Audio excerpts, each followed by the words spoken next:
Mkhize. Igama ngikushala eshobeni umfana kaMkhize eMbumbulu phansi kwenkosi uMakhanda. Ngizonethulela umsebenzi wami oyi-single track esihloko sithi uzungikhumbule ngaphansi kwekhampani iTalent Elisha. Ozutholakala njengoba kuzoqala uDisemba. Ngizocela ukuthi ningaseke kakhulu ngisebenze ngokuyikanda kuningi engisazomenzela kona. Ngiphakamisa ukubonga kakhulu kwikhampani iTalent Elisha okuyiyona engithathe yazi yangibeka la yabona ikhono kimi nje kumfana ngihambe ngiyishayele emaqeleni.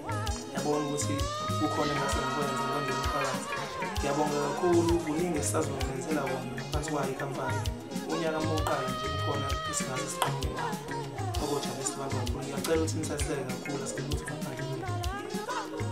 Bafethu uhlale eshobeni uyatholakala ezinkundleni zokuxhumana. Ka-Facebook uhlale eshobeni Mkhize.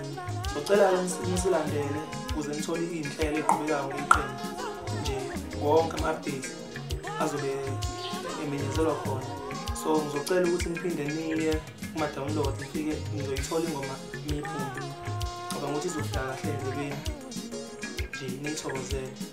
Nincome ngokwakhayo makwenzeka niyiqembu.